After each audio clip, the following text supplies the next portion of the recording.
What is going on, everybody? Welcome back to the channel and welcome back to another Detroit Lions video. Now, the Detroit Lions have started making quite a few offseason moves already as they look to build and reform this team to be competitive in the 2021 season. Whether that be the cutting of Desmond Trufant or the signing of Tyrell Williams, moves are starting to be made and we are starting to get an idea of how Brad Holmes and Dan Campbell are going to look to shape this team going into the 2021 season. Now, with all those moves starting to be made, and obviously with it being the beginning of the offseason, rumors are beginning to swirl around the NFL, and as the Lions are a member of the NFL, the rumors are starting to swirl around the Detroit Lions about potential signings, potential franchise taggings, and potential cuts that the Lions may be making in the very near future. Now, in today's video, I wanted to go over some of the big rumors that have come out, talk about some of these rumors, talk about the credibility of these rumors, talk about whether or not they are likely to happen, and talk about how they would impact the Detroit Lions, whether that be positively or negatively. Now, before we get into the video talking about some of these big rumors surrounding the Detroit Lions in recent days, if you are new to the channel and are enjoying this Detroit Lions content, please consider liking the videos and subscribing to the channel. It takes just 2 seconds out of your day to do so. It's quick, free, and easy, and as I said, would help the channel out tremendously. So if you could take those 2 seconds to like and subscribe, I would be greatly appreciative for it. But with all of that being said, without any further ado, let's get into some of these Detroit Lions rumors, their credibility, and how they could affect the Detroit Lions moving forward this offseason.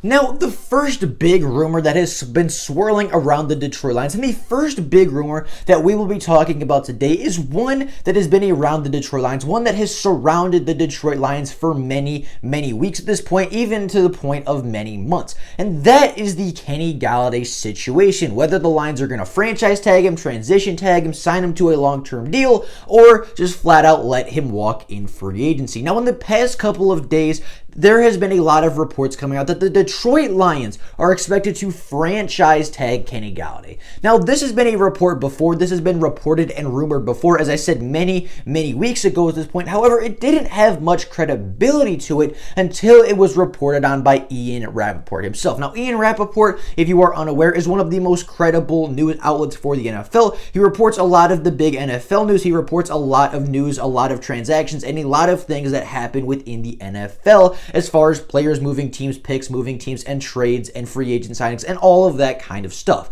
Now, Ian Rapoport the other day did report that the Lions are looking and that the Lions are expected to franchise tag Kenny Golladay and bring him back to the Lions as they work on a long-term deal after the 2021 season. This rumor might seem a little bit wrong for the Detroit Lions fans. There's a lot of Lions fans that think that Kenny Golladay should not be returning, and there's a lot of Lions fans that think that the Detroit Lions should not franchise tag him. They think it'd be too much money for not enough production. However, the Detroit Lions this season have really missed Kenny Golladay. You can really tell on the field when Kenny's not playing, the team just plays differently. When he's on the field, the offense looks more efficient, the offense looks more deadly, and the Lions win more football games. They were 3-1 with Kenny Golladay this season as a starting wide receiver, and without Kenny Golladay, I believe they had just 2 total wins. So, I mean, if you look at it from that perspective, obviously Kenny Golladay makes a very big impact for the Detroit Lions, and Kenny Golladay makes the Detroit Lions a better football team. Not to mention, yesterday the Detroit Lions announced that they will be restructuring Jamie Collins' contract to open up a lot more cap space, and it's not just a little bit more.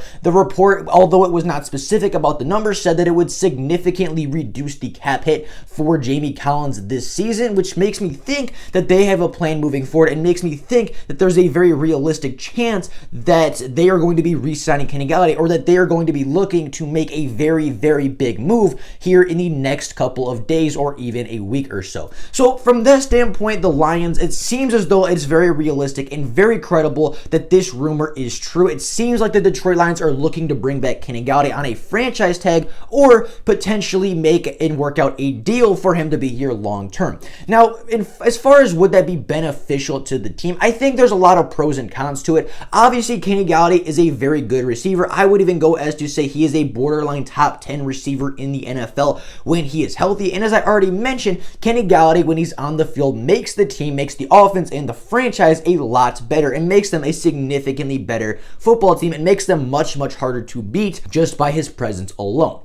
However, I don't think the Lions should re-sign Kenny Golladay to the franchise tag without having a plan. Now, if you have a plan for Kenny Golladay, which I do believe Brad Holmes has, I don't believe Brad Holmes is a dumb enough GM, and I actually think Brad Holmes is a very smart GM, so I don't think that he is dumb enough to just sign Kenny Golladay for the news clip. I don't think he's dumb enough to just sign Kenny Golladay for the news article without having a plan on how to combat that big contract and without having a plan really to combat the low salary cap number that he will be dealing with if he does end up franchise tagging Kenny Golladay. Now, I believe Brad Holmes does have a plan. It seems as though since Brad Holmes has got there, he does have a plan and he does have a vision for how to construct this Lions team and how to make them competitive for the 2021 season. And it seems very likely and it's very realistic that Kenny Golladay is a part and is a member in those plans that Brad Holmes has put together. Now, if the Detroit Lions do end up franchise tagging Kenny Golladay, it will cost them, I believe, $19 million or close to $19 million in just the 2021 season alone. But as I said, I think Brad Holmes has a plan. I don't think he's just going to re-sign Kenny to re-sign him. I really think he has a plan. I really think that Brad Holmes is working on a long-term deal and a long-term contract with Kenny Golladay. And if I had to guess based off what I've seen Brad Holmes do before, based off the work I've seen Brad Holmes accomplish, I do believe he will get a deal worked out with Kenny, and I do believe we will be able to re-sign, we will be able to retain Kenny Golladay while still having enough flexibility to improve this team enough to become competitive yet again in the 2021 season. Now, the second rumor that we'll be talking about today, and the second rumor that has popped up in the last couple of days alone, is the rumor that the Detroit Lions really like and that they are trying to sign quarterback Tyrod Taylor to become a member of the Lions. Tyrod Taylor is a very solid quarterback, and I believe would be a very solid backup quarterback for the Detroit Lions. Now, while I don't think he's a good enough starter to start in the NFL, and I don't believe he's going to be the starting quarterback for the Detroit Lions, having a good backup quarterback is never a bad option. And if Tyrod Taylor has proven anything throughout his NFL career, it's that he can win you football games. Tyrod Taylor, although he's not a top-end starting quarterback, he is a top-end backup quarterback who, if you need him to step in, if Jared Goff does get hurt again, if Jared Goff does go down with an injury and we need Tyrod Taylor to step up for a couple of games, if we need him to play for 2, 3, maybe even 4 weeks in the season to keep the level of play high and keep the Lions competitive if they are in the playoff race, I think Tyrod Taylor is more than capable of doing so. And obviously, being a former starting quarterback in the NFL, being a quarterback who has taken his team to the playoffs before in the Buffalo Bills, I don't think signing Tyrod Taylor would be a bad option for the Detroit Lions. He's experienced, he's a proven NFL veteran, and he's going to be a very cheap NFL veteran. Again, he's not being brought in to be a starter. He wasn't a starter and hasn't been a starter for several years at this point.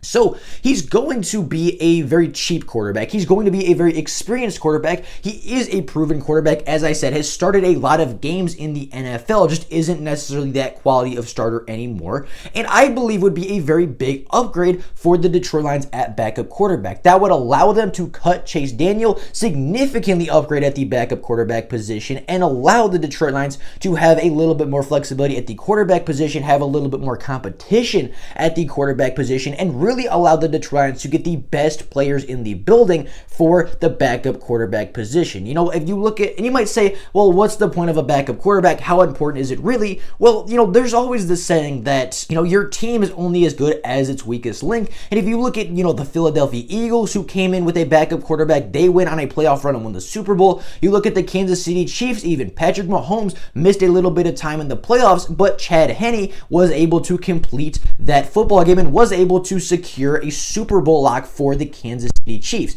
You know, you look at some of the other things, you look at some of the other teams throughout NFL history, if they have a backup quarterback, they genuinely have a better season. And if they need to rely on that quarterback, a lot of teams that have good backup quarterbacks, that have quality quarterback play at the backup position genuinely have a better football team and genuinely are more secured if that starting quarterback does get injured or if that starting quarterback or something happens to their starting quarterback. So I believe the Detroit Lions, if they do look to sign Tyrod Taylor, I think would be a very good move. Not to mention he's worked with Anthony Lynn as early as last season. He's not a great quarterback, but he's a solid enough quarterback to come in, upgrade that backup position, bring in more competition, and maybe even push Jared Goff a little bit to get better throughout training camp and really push the rest of the quarterbacks in that room to improve just with his presence alone. Now, with the third and final rumor of today's video, and the third and final rumor that I have seen swirling around the Detroit Lions, that is the rumor that the Detroit Lions are looking to release defensive lineman Danny Shelton. Now, in my opinion, I thought Danny Shelton played very well for the Detroit Lions last year. I thought he was by far our best run stopper, and I think he's still a very, very good player that is not even really that old or taking up that much cap space for the Detroit Lions. Now, I have seen this idea put out a lot by Lions fans that we should release Danny Shelton. There's been a lot of people in the NFL, there's been a lot of fans of NFL teams, a lot of fans of the Detroit Lions saying that we should cut Danny Shelton to free up some of that cap space and try to get somebody else. In my opinion, this rumor doesn't make sense for the Detroit Lions. They're trying to build up this new team. They're trying to stay competitive, and releasing one of your better defensive linemen, releasing probably your best run stopper, and a guy that is still relatively young and isn't even on that bad of a contract doesn't make a lot of sense to me if I'm the Detroit Lions, right? Danny Shelton played relatively solid for you a season ago. I believe he's only taking up $4 million of the cap right now, which really isn't that expensive for a starting nose tackle in the NFL. And to be honest, it's not even like he played that poorly. It's not like he's in a situation where he's like Desmond Trufant, right? Where he got this huge contract and played very, very poorly and was extremely injury prone. Like, Danny Shelton's contract is not a bad one. His play last year was not bad play, and I believe the Lions should keep Danny Shelton. Again, this is just a rumor. There is not really a whole lot of credibility to this rumor from what I could see. However, this was one of the bigger and more impactful rumors that I saw floating around for the Detroit Lions, so I figured I'd mention it and I figured I would talk about it. Now, with all of that being said, those are really the big three rumors that have been floating around the Detroit Lions organization. Those are really the big three rumors that have come out recently that I think would be very impactful and really change the culture, really change the way and the outlook of this Lions team moving forward. However, as I said, all of these are just rumors until they are official, obviously, right? They're rumors, they're not official yet, although, obviously the Kenny Golladay one has been reported by Ian Rappaport. That one seems to have a lot of credibility to it. The other two, as well as the Kenny Golladay news, they're all rumors at this point. None of them are fact, and none of them are true as of right now. Just because these rumors are a thing, just because these rumors are floating around, doesn't mean any of this is 100% going to happen. Now, with all of that being said, that's all I got for you guys today. Let me know what you guys think about these rumors. Let me know if you guys think any of these rumors are credible and what you would think about the Detroit Lions if any or all of these rumors happen to be true and happen for the Detroit Lions. I'd be very curious to see where you guys stand with some of these rumors, how you think the Detroit Lions should look, and where you think the Detroit Lions should be looking to move as far as free agents, tags, and cuts. With all that being said, though, that's all I got for you guys today. Thank you all so very much for watching the video. If there is Lions news, if any of these rumors do come true or anything else comes out about the Detroit Lions, I will obviously make a video letting every single person know. But until then, that's all I got for you guys right now. Thank you all so very much for watching, and I will see you tomorrow with more Lions content. Thank you all so very much for watching. Bye, guys.